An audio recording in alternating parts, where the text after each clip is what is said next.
Fala família, bora de Montanari na parada, mano.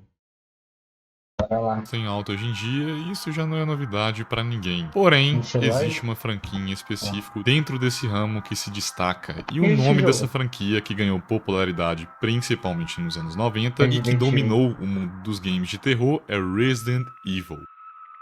Mas aqui nesse vídeo eu não Nunca joguei o 2, só o remake. Mas achei uma bosta também, não curte. estou pra falar da franquia em si, e sim Prefiro o 4. de um dos remakes mais recentes que a franquia teve, e para muitos, inclusive para mim, é considerado o melhor Resident Evil Remake já feito e produzido pela Capcom. E óbvio que o Resident Evil que eu estou falando é o Resident Evil 2. Resident Evil Oh, 2. é.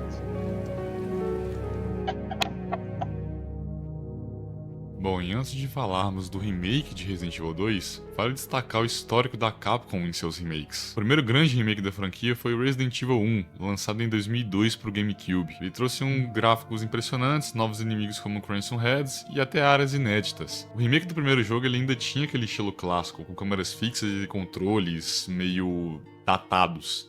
Era incrível, mas não era revolucionário demais. Mas já com Resident Evil 2, a Capcom deu um salto maior. Não se tratava somente de atualizar o visual ou de adicionar certas novidades. Era uma reconstrução e repaginada completa da experiência. O jogo ele abandonou aquele ângulo de câmera fixa dos jogos originais e adotou o novo estilo de câmera sobre o ombro, o que revolucionou a forma de jogar os jogos. Essa mudança tornou o combate mais tenso e a exploração mais imersiva, sem tirar a essência do terror. Além disso, Resident Evil 2 Remake aproveitou o poder da nova Re-Engine para retransformar completamente o ambiente de Raccoon City. A delegacia da polícia, por exemplo, não é apenas um local icônico, ela se tornou uma experiência nova com o poder da Re-Engine. Iluminações, efeitos sonoros e uma Bonito, tá? experiência Belo que gráfico, belo gráfico. intensifica aquela sensação de perigo e do survival horror. Comparado ao original, onde certos ambientes pareciam mais estáticos, o remake ele dá vida a Raccoon City. E isso tudo que eu falei entrega uma experiência nova e aterrorizante. Massa, velho. Resident Evil é uma saga massa, né, cara? Se tem uma coisa que me deixou de cara em Resident Evil 2 foi como eles conseguiram modernizar a história sem desrespeitar o jogo original. Diferente de certos jogos, né, Capcom? Né? O enredo básico ainda é o mesmo. Leon, um policial novato que acabou de começar no pior primeiro dia de sua vida, e Claire, que só queria encontrar o irmão, chegam a Raccoon City e se veem preso dentro daquele horror. Eles se separam e a gente vai acompanhando essa jornada em cada uma das campanhas com seus respectivos personagens. Só que a forma como a história é contada no remake, ela é diferente. Tipo, no original os diálogos eram super diretos, quase que mecânicos. E isso fazia sentido na época. Era o que dava pra fazer com o PlayStation 1. Mas no remake as interações têm muito mais peso emocional. No remake dá pra sentir a tensão. A Claire tá genuinamente preocupada com o irmão dela, o Chris, e o Leon tenta manter a calma mesmo assustado. Essa cena passa muito mais humanidade. Coisa que é mais devida à Re-Engine.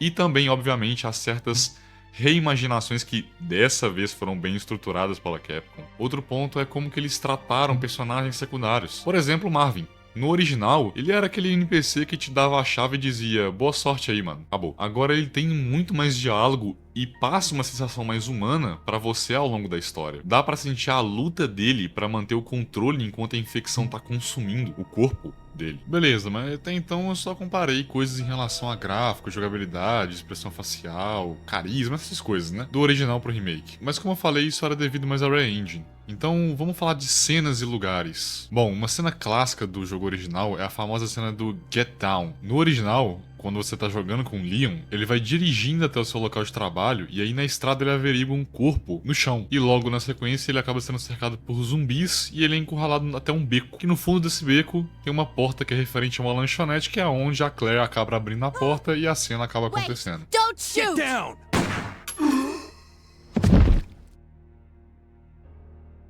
E o remake? Bom, no remake a cena ela é reformulada, mas ela acontece no início, lá na gas station, que inclusive também aparece no jogo original. Nesse caso, o Leon ele entra na loja de conveniência, que dessa vez não é uma lanchonete, e acontece a cena que ele vê o primeiro zumbi. A gente derruba o primeiro zumbi, pega a chave, Eu joguei veio o 2, só que eu não consegui zerar, tá ligado? tranca a porta, passa pela loja de conveniência de novo, e quando a gente tá saindo pra voltar pro posto, a Claire aparece e acontece a cena novamente. Don't shoot! Get down!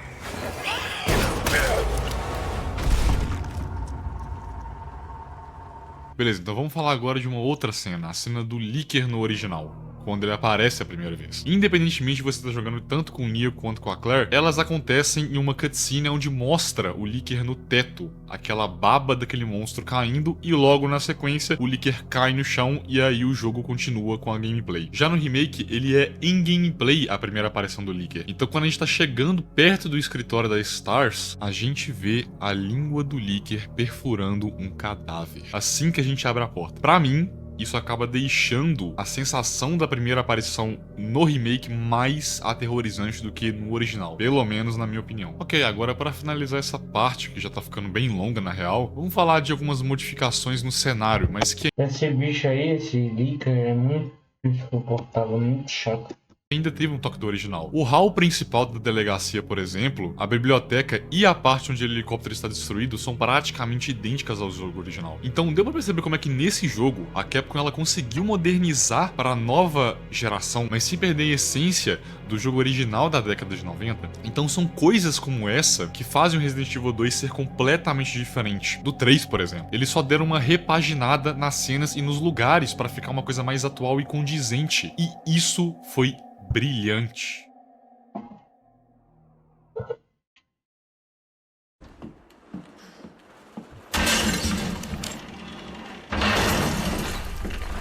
É esse grandão. Jesus, stay back!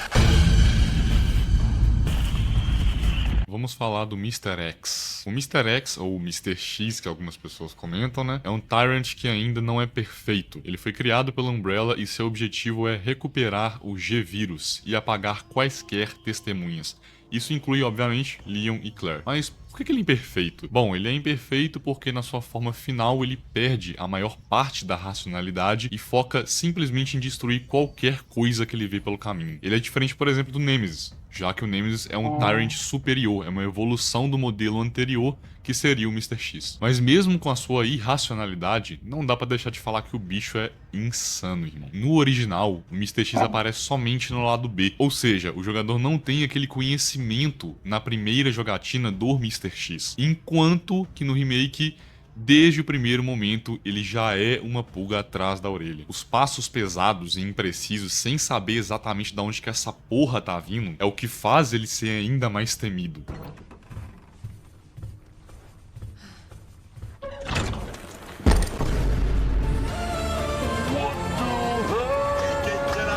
Vamos comentar então dele, William Birkin. Considerado desde jovem um prodígio, ele já começou a trabalhar para a Umbrella ainda na adolescência. Ele contribuiu para o desenvolvimento do T-Vírus junto com o Albert Wesker. Sim, o Albert Wesker. Eventualmente, ele acabou iniciando a sua pesquisa com o G-Vírus, que seria, obviamente, a sua maior pesquisa científica. Porém, ele acabou se voltando contra a Umbrella após ele não conseguir uma promoção para ser incluído em um círculo de membros executivos. E a empresa Umbrella também tentou forçá-lo a vender o G-Vírus para os Estados Unidos.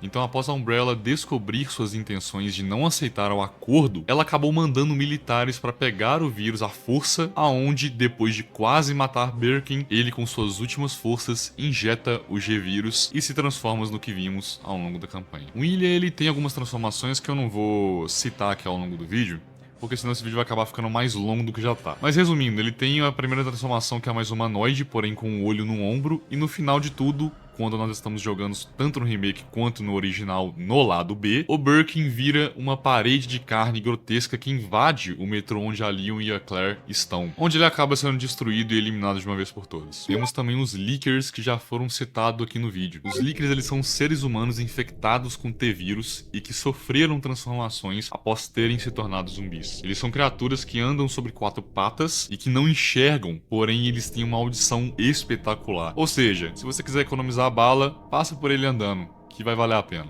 Senão vai acabar dando merda pra você. Bom, e claro que eu não poderia deixar de falar da Eve Zombie. Ela é uma mutação irregular que foi produzida por uma planta, a Planta 43, que infectou os humanos com as suas mudas. Ao atacar as vítimas, a Planta 43 também implanta suas mudas dentro do hospedeiro. Essas mudas mutantes são enraizadas nos corpos da vítima como uma espécie de parasita e que após a gestação altera descontroladamente a anatomia interna da vítima. Essas criaturas elas têm grandes bolhas laranjas espalhadas pelo corpo que quando a gente atira nelas, elas morrem, porém durante um certo tempo. O único jeito de matá-la permanentemente é queimando ela completamente. Bom, e nós também temos os zumbis e os cães zumbis. Eu não vou aprofundar muito igual eu aprofundei nos outros, já que a história dele, de como eles viraram zumbis, é bem simples. Eles foram infectados pelo T-vírus e tiveram os corpos geneticamente modificados. Simples assim. E antes de a gente começar a falar sobre por que eu considero Resident Evil 2 Remake insuperável,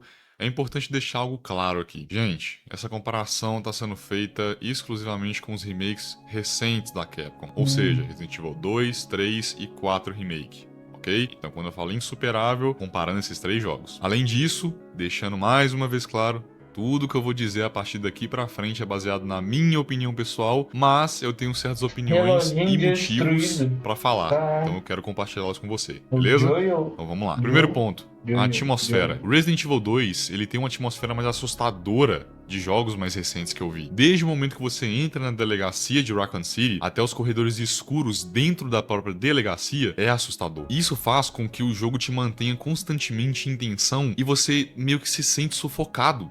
Principalmente quando a gente vê aquela coisa do Lickers e do Mr. X. Então pega uma situação do Licker, por exemplo, aonde você tá sem munição nenhuma, nada, escasso de recursos. A única coisa que você tem talvez é uma faca que, pra caso ele vá pra cima de você e faça aquela animação de agarrar, você conseguir dar uma facada nele. Imagina essa situação, ou seja, você tem que passar devagar pelo Licker. Isso cria uma sensação de, nossa, qualquer momento pode ser que ele vai voar em você. E o Mr. X é aquela coisa, como eu disse, os passos pesados, aquele tempo todo você não sabe de onde que ele tá vindo. E isso cria aquela coisa de você querer apressar, você querer fazer as coisas mais rápido. Beleza, agora compara isso com, por exemplo, o Resident Evil 4 Remake. Gente, não me entenda mal, eu amo Resident Evil 4. Inclusive, foi o meu primeiro Resident Evil da minha vida. Eu joguei ele muito no PlayStation 2. Então não me entenda mal, eu amo Resident Evil 4. Mas ele tem um foco muito mais voltado pra ação do que pro terror, e isso é óbvio. Isso é indiscutível. Claro que ele ainda tem elementos assustadores. O início da vila, quando a gente chega e tem um maluco da motosserra, né, e etc. É muito legal, mas não é o mesmo tipo de tensão contínua que a gente tem no Resident Evil 2. Enquanto que no Resident Evil 2 Remake, ele te força a economizar recursos e planejar cada passo seu, o Resident Evil 4 ele te dá uma sensação mais de liberdade pra você enfrentar os inimigos de uma forma mais agressiva. Pô, o Leon bicuda os caras, irmão.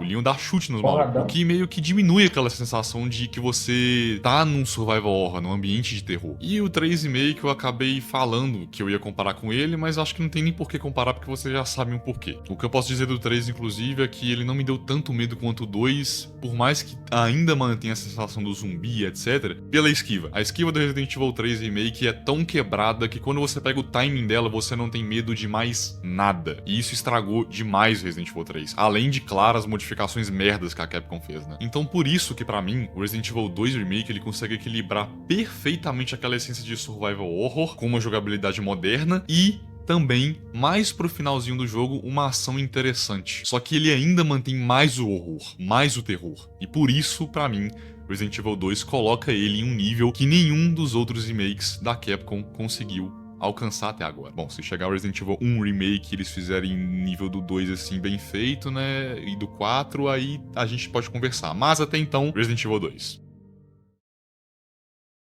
E é isso, galera. Essa foi a minha opinião sobre por que o Resident Evil 2 Remake é insuperável. O vídeo acabou ficando um pouco mais longo do que eu tava esperando, mas foi para que vocês entendessem todos os meus pontos. Eu quis abordar desde as comparações com o jogo original até inimigos e atmosfera, para que o vídeo ficasse não só opinativo, mas também um pouco mais informativo. Então, pô, cara, se você curtiu o conteúdo, considere se inscrever no canal e deixar o like. Esse vídeo deu bastante trabalho, especialmente porque eu ainda não tô aprendendo a mexer com edição e, enfim, essas coisas no geral. Então, toda a moral que vocês puderem dar me ajuda muito a continuar trazendo conteúdo aqui pro canal. Vejo muita gente que assiste, mas que acaba não deixando nenhum like. Pô, dá essa força aí pra gente crescer, pô. Então é isso, né? Vou ficando por aqui. Obrigado por assistir. Mano, vídeo bom, tá? Rapaziada, valeu, tropa. É nóis.